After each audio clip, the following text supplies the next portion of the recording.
Na aula da semana a gente vai falar sobre o tema de geometria molecular, tá? A gente vai estar dando continuidade aí à nossa sequência de assuntos. Espero que vocês estejam gostando das nossas aulas. Quem ainda não assistiu, vai lá no canal, verifica as aulas anteriores, tem aula de exercícios também. Qualquer dúvida, qualquer questionamento, pode colocar aqui nos comentários do YouTube ou mandar pra gente por e-mail, que é o esquematizandocontato@gmail.com, e segue também a gente lá no Instagram, que é o @esque_matizando. A gente coloca várias curiosidades sobre os nossos temas da semana e várias postagens legais também. Então vamos lá.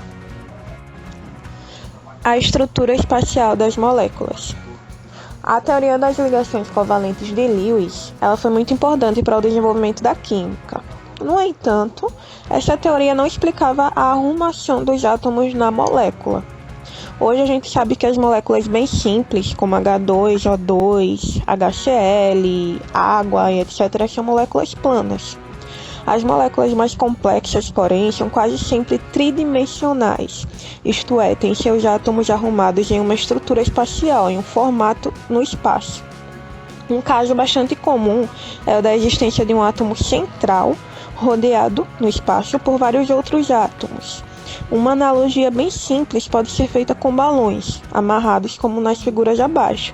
Aí aqui a gente pode ver alguns balões que foram amarrados uns aos outros, assumindo essas formas aí que a gente está observando.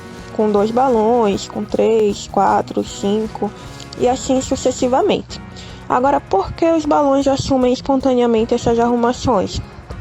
Porque cada balão, ele parece meio que empurrar o balão vizinho, de modo que no final todos ficam na disposição mais espaçada, mais esparramada, digamos assim, possível. Dizemos também que essa é a arrumação mais estável para os balões, ou seja, que seria mais cômoda para os balões ficarem naquele momento. Pois bem, com os átomos acontece exatamente o mesmo, quando eles formam as moléculas. Aqui nesse quadro a gente pode observar alguns exemplos de moléculas. A gente tem a fórmula molecular, como por exemplo aí de primeira a gente tem o BeH2. Aí a gente tem ele no modelo de bolas. A gente pode observar aí que o berílio ele é o átomo central, que está rodeado por 2 átomos de hidrogênio. Depois a gente tem o modelo de preenchimento espacial, que seria como eles ficam dispostos no espaço. O tipo de estrutura molecular, que essa disposição no espaço faz com que ele assuma, com que a molécula assuma. No caso do BeH2 é uma estrutura linear, porque ela é plana. E o número de átomos ao redor do átomo central. A gente observou aí no modelo de bolas que o berílio ele está no meio, ele está atuando como átomo central. Ao redor dele a gente tem 2 átomos de hidrogênio. Ou seja, o número de átomos ao redor do átomo central são 2. A mesma coisa para os exemplos seguintes. Tem aí logo embaixo o BF3. Tem o modelo de bolas, onde o boro está sendo colocado como átomo central, rodeado por 3 átomos de flúor. O modelo de preenchimento espacial também. O tipo de estrutura molecular que assume, que nesse caso daí seria trigonal, também é plana, e o número de átomos ao redor do átomo central. A gente tem 3 átomos de flúor ao redor, logo 3 átomos ao redor do átomo central. E assim também seguem os outros exemplos, que CH4, PCl3 e o SF6. Pares eletrônicos ligantes e não ligantes. Sabemos que a ligação covalente é a que ocorre pelo compartilhamento de pares eletrônicos nas camadas de valência dos átomos. Camada de valência é aquela última camada a receber elétrons na hora da distribuição eletrônica. Esses pares, eles são chamados de pares eletrônicos ligantes. Aí a gente tem o exemplo da molécula do CH4. A gente pode considerar que os elétrons do carbono estão sendo representados por essa bolinha, ou seja, o carbono ele tem 4 elétrons na camada de valência. Cada elétron desse está formando uma ligação com um átomo de hidrogênio. E o elétron do hidrogênio a gente considera que está sendo representado por esse xizinho aí, formando a molécula de CH4. Em muitos casos, sobram, na camada de valência, pares de elétrons que não participam de ligação alguma, sendo chamados por isso de pares eletrônicos livres ou de pares não ligantes. Aí a gente tem dois exemplos aí do que seriam os pares não ligantes. A molécula do NH3, a gente considera que o nitrogênio ele tem 5 elétrons na camada de valência, que estão sendo representados por essa bolinha aí. Dos 5 elétrons, 3 estão sendo compartilhados com o átomo de hidrogênio para formar a ligação. E formando assim, é claro, a molécula do NH3. A gente observa aí na imagem que o elétron do hidrogênio está sendo representado por esse xizinho. Dos 5 elétrons do nitrogênio, a gente está utilizando 3, cada um se ligando a um átomo de hidrogênio. Ou seja, está sobrando 2, está sobrando um par. Esse par de elétrons é justamente o par que a gente chama de não ligante, porque ele não está se ligando a nenhum átomo, não está formando nenhuma ligação com outro átomo. Do lado a gente tem um exemplo também da água, H2O. O oxigênio, que é o átomo central, ele possui 6 elétrons na camada de valência. Desses 6 elétrons, que a gente pode considerar aí que são essas bolinhas, a gente só está utilizando 2, cada um desses 2 elétrons formando uma ligação com o átomo de hidrogênio. O hidrogênio a gente considera que o elétron dele está sendo representado por esse xizinho aí. Ou seja, o oxigênio ele tem 6 elétrons na camada de valência, a gente só está utilizando 2, cada um formando a ligação com o átomo de hidrogênio. Está sobrando assim 2 pares, que seriam justamente esses pares não ligantes. Teoria da repulsão dos pares eletrônicos da camada de valência. Ao redor do átomo central, os pares eletrônicos ligantes e os não ligantes se repelem, tendendo a ficar tão afastados quanto possível. A gente viu no slide anterior sobre os pares ligantes e os não ligantes. Tá? Eles vão se repelir o máximo possível. É isso até que vai, digamos assim, nos dizer qual é a geometria da molécula, de acordo com a forma que eles vão assumir quando eles se repelirem. Aí no slide a gente tem novamente os exemplos que a gente viu. Primeiramente da molécula do NH3. A gente observa aí que está sendo representado na parte superior do nitrogênio o par livre, par eletrônico livre, que seria aquele par não ligante. A molécula do NH3 ela tem o formato de uma pirâmide trigonal e os ângulos entre os hidrogênios valem aproximadamente 107 graus. Ou seja, para vocês entenderem melhor, a gente pode considerar que essa forma, que está sendo até representada por essa linha tracejada, foi a forma que a molécula encontrou para ter os seus pares eletrônicos ligantes e não ligantes o mais longe possível um do outro. A gente tem também aí novamente o exemplo da molécula da água, está considerando exatamente a mesma coisa. A única diferença é que a molécula da água, ao invés de ter um par não ligante, vai ter 2. A gente pode observar aí que está sendo representado um par na parte superior do oxigênio, outro par na parte inferior. E essa também, novamente, a gente pode considerar que foi a forma, digamos assim, que a molécula encontrou para ficar com seus pares ligantes mais longe dos pares não ligantes, tá? A molécula de H2O tem forma de V e o ângulo entre os hidrogênios vale aproximadamente 105 graus, que é uma forma angular. Com esse afastamento máximo desses pares de elétrons, a repulsão entre eles será mínima e, portanto, a estabilidade da molécula como um todo será máxima. Essa teoria explica as estruturas espaciais do CH4, do PCl5 e do SF6.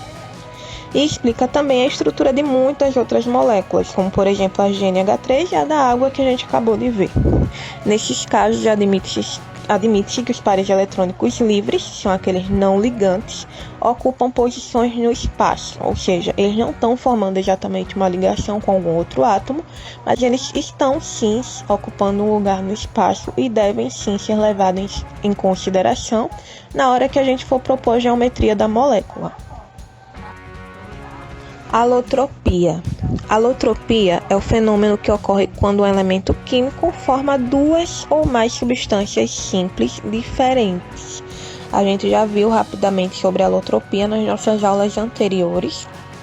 Aí a gente tem a alotropia, por exemplo, do oxigênio, que forma duas substâncias simples, que é o oxigênio, O2, e também o ozônio, que é o O3. No caso do elemento oxigênio, a alotropia ela é decorrente da atomicidade, que é o número de átomos existentes em cada molécula. No oxigênio, a gente tem 2 átomos de oxigênio, e no ozônio, a gente tem 3 átomos de oxigênio.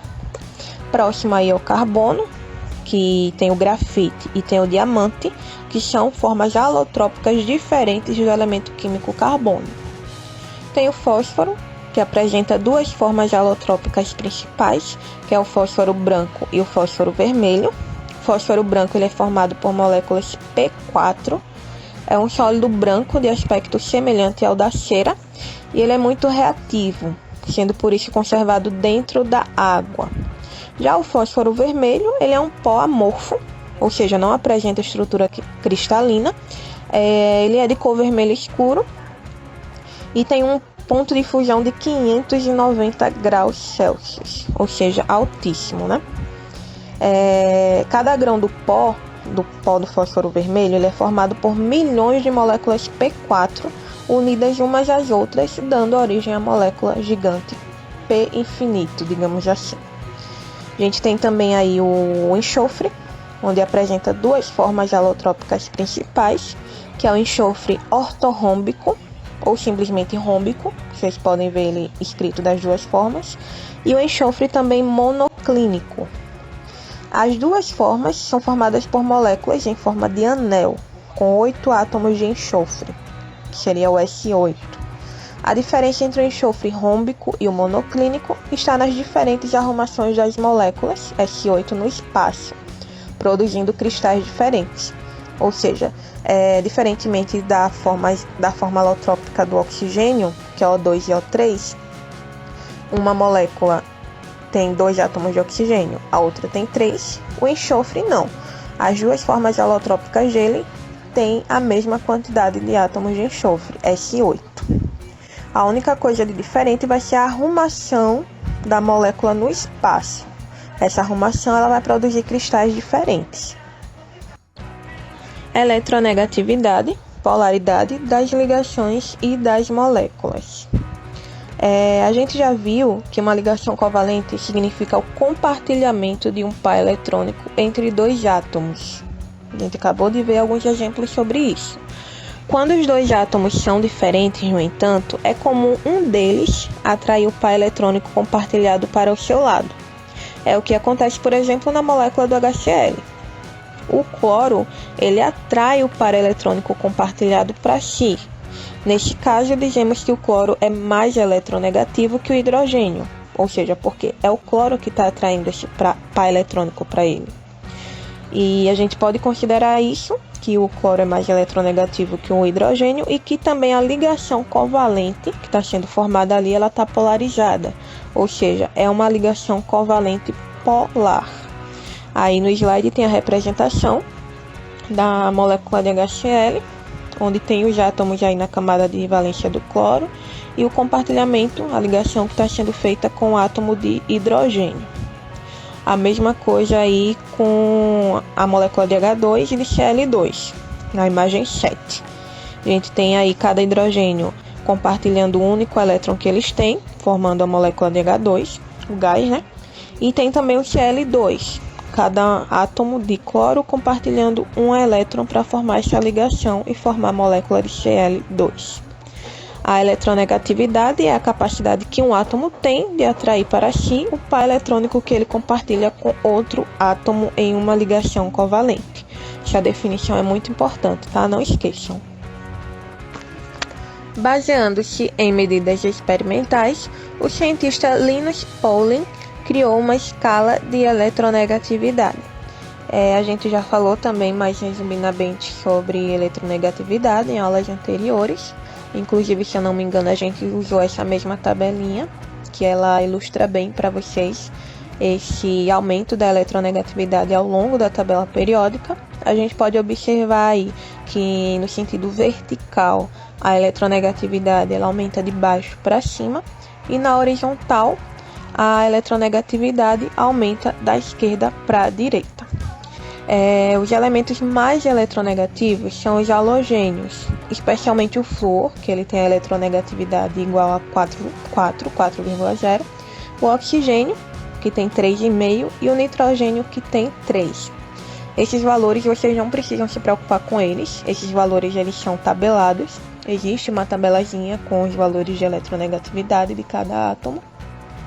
E é interessante também notar que a eletronegatividade de cada elemento químico ela está relacionada com seu potencial de ionização e sua eletroafinidade, ou afinidade eletrônica. A gente já explicou sobre isso quando a gente falou sobre propriedades periódicas. Então, quem não está entendendo ou quem ficou com alguma dúvida, volta lá na nossa aula, na nossa aula passada, que a gente já falou sobre propriedades periódicas e aperiódicas. Consequentemente, a eletronegatividade é também uma propriedade periódica. Ligações apolares e ligações polares. Uma decorrência importante do estudo da eletronegatividade dos elementos é que, em função da diferença de eletronegatividade entre os átomos envolvidos, podemos classificar as ligações covalentes como apolares ou polares. Essa diferença da eletronegatividade a gente vai representar com o símbolo do delta, que é aquele triângulozinho. Então, falando de ligações apolares, são as que apresentam diferença de eletronegatividade igual a 0 ou muito próximo de 0. Como é que a gente vai calcular essa diferença da eletronegatividade? A gente tem o exemplo aqui no slide da molécula de Cl2. O átomo do cloro ele tem uma eletronegatividade igual a 3, ou seja, como o Cl2 possui 2 átomos de cloro, a gente simplesmente vai subtrair a eletronegatividade deles. Como é o mesmo átomo, fica 3 menos 3, que é igual a 0. Embaixo aí a gente tem TeH2, que é o telureto de hidrogênio, desculpem. O hidrogênio ele tem eletronegatividade de 2,1, o telúrio também, ou seja, subtraindo 2,1 menos 2,1 igual a 0. Gerou, ou seja, a gente sabe que é uma ligação apolar. Como a gente viu agora na definição, é aquela que tem uma eletronegatividade 0 ou muito próximo a 0. Falando agora de ligações polares, são aquelas que apresentam diferença de eletronegatividade diferente de 0. A gente tem aí o exemplo do HCl. O H, como a gente já viu, tem eletronegatividade de 2,1 e o cloro de 3, subtraindo 3 menos 2,1 igual a 0,9. Vai ser sempre o maior número menos o menor, tá? Ou seja, não gerou. Ou seja, se não gerou, não é uma ligação apolar. Porque para ser apolar tem que ser igual a 0 ou muito próximo de 0. O que não é o caso do 0,9. Com isso a gente pode concluir que HCl tem uma ligação polar. Tem outro exemplo aí que é o do IF. O iodo tem uma eletronegatividade de 2,5 e o flúor de 4. Calculando 4 menos 2,5, que é sempre o número maior menos o menor, dá 1,5. Ou seja, não gerou. 1,5 também não é um número muito próximo de 0. Então, é uma ligação polar. Vale a pena a gente comparar aí, tá? Esses dois exemplos das ligações polares. A gente pode notar que a ligação IF é mais polar que a do HCl. Por quê? Porque IF deu uma diferença de eletronegatividade de 1,5. Já a do HCl deu 0,9. 1,5 é maior que 0,9. Ou seja, o IF é mais eletronegativo que o HCl. Essa ligação aí que forma entre os átomos. É importante salientar o seguinte. Quando essa diferença ultrapassa o valor de 1,7, a atração exercida por um dos átomos sobre o par eletrônico é tão grande que a ligação covalente se rompe, tornando-se uma ligação iônica. A gente tem aí o exemplo do NaCl, só que eles estão aí em forma de íons. O Na tem eletronegatividade de 0,9 e o Cl menos de 3,0. Calculando 3 menos 0,9, que é igual a 2,1. Ou seja, é uma diferença que ultrapassou o valor de 1,7. Já temos aí uma ligação iônica. E embaixo a gente tem o exemplo do KF, forma de íons também, né? Aí se explica também ligação iônica. O K+, tem eletronegatividade de 0,8 e o flúor de 4, ou seja, 4 menos 0,8 igual a 3,2. Ultrapassou também 1,7. Então a ligação que a gente vai ter é uma ligação iônica. Esses valores da eletronegatividade, não se preocupem, como eu já falei para vocês, são valores tabelados, tá? Eu não estou inventando eles, nem eles apareceram aqui através de algum cálculo que vocês não sabem, não. Eles são valores tabelados. Então, provavelmente, se vocês forem fazer alguma prova ou resolver algum exercício que envolva questões desse tipo de eletronegatividade, provavelmente a própria questão já vai dar esses valores para vocês calcularem. Aí embaixo a gente tem também um quadrozinho com a diferença de eletronegatividade e a porcentagem de caráter iônico da ligação.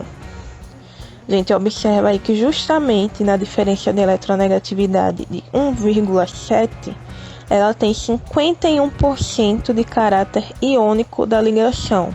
Por isso que ela, a gente está falando já de uma ligação iônica, tá? Porque já é mais de 50%. Então, de 1,7 para cima, é ligação iônica. Quanto maior for essa porcentagem, quanto maior for essa diferença, mais forte é a ligação iônica. E a gente tem aí embaixo também as setinhas, indicando o sentido, né, das ligações covalentes e das ligações iônicas. Esse quadrozinho é bem interessante para vocês estudarem e conseguirem fixar. 1,7, passou disso na hora de calcular, a gente já está falando de uma ligação iônica. Consequentemente, podemos afirmar que existe uma transição gradativa entre as ligações covalentes e as iônicas, à proporção que o valor do delta ele vai aumentando. Aí, a partir disso, a gente constrói essa tabela daí. Moléculas polares e moléculas apolares. A gente tinha falado anteriormente sobre ligações apolares e polares. Agora a gente vai falar sobre moléculas polares e apolares. Quando uma molécula tem ligações polares, ela em si será obrigatoriamente polar também? Nem sempre, tá? Não achem que porque vocês viram lá que a ligação da molécula é polar, a molécula também vai ser polar. Isso não é regra. Vale para o contrário também, tá? Não é porque a ligação é apolar que a molécula vai ser também apolar. Isso não é regra. Pode acontecer? Pode. Mas não sempre. A molécula, por exemplo, do BeH2 tem duas ligações polares, pois o hidrogênio ele é mais eletronegativo que o berílio. No entanto, considerando que a molécula é linear, a atração eletrônica do hidrogênio, da esquerda, é contrabalançada pela atração do hidrogênio da direita. Estamos falando assim direita e esquerda para vocês entenderem melhor. E como resultado final, teremos uma molécula não polar, ou seja, apolar. Em outras palavras, a resultante dos dois vetores é nula. A gente observa aí a molécula do BeH2. Esse sentido aí da setinha vermelha é o sentido da eletronegatividade, tá? Que está crescendo. Ou seja, a seta está indo do berílio para o hidrogênio. Ou seja, o berílio tem uma eletronegatividade menor que a do hidrogênio. Esses dois vetores aí que são formados, partindo do berílio para os hidrogênios que estão na ponta, eles se anulam, tá? Aí por isso a gente pode concluir que a molécula é uma molécula apolar ou não polar. A gente tem também aí a molécula do BCl3, que tem 3 ligações polares. No entanto, a disposição dos átomos na molécula faz com que os 3 vetores momento dipolar, eles se anulem. E como resultado, a molécula é apolar. É apolar porque os vetores se anularam. O mesmo esquema aí na demonstração do slide. A gente tem o boro e tem o cloro. O boro tem a eletronegatividade 2 e o cloro tem a eletronegatividade 3. A setinha é sempre no sentido do menor para o maior. Ou seja, as setas elas partem do boro em direção ao cloro, anulando aí esses vetores. Por isso a gente tem uma molécula apolar. Outra maneira de analisar a polaridade de uma molécula é comparar os números de pares eletrônicos ao redor do átomo central e também de átomos iguais ligados ao átomo central. Se esses dois números forem diferentes, a molécula será polar. Então tá aí duas regrinhas, né, que a gente pode considerar também na hora de verificar se a molécula ela é polar ou apolar. A gente tem o exemplo aí do CH4, onde ele tem 4 pares de eletrônicos e há 4 átomos iguais, que é o hidrogênio, o carbono ligado a 4 hidrogênios, 4 átomos iguais. Devido a isso, a molécula ela é apolar. Já aí na molécula do CH3Cl, a gente tem o carbono como átomo central. Existem 4 pares de eletrônicos, 4 ligações sendo formadas. E dessas 4 ligações, só 3 átomos são iguais. Ou seja, a molécula ela é polar. Ou seja, no primeiro exemplo a gente tinha o CH4, onde o átomo central, que era o carbono, se ligava aos hidrogênios. Só hidrogênios. Todos os átomos eram iguais.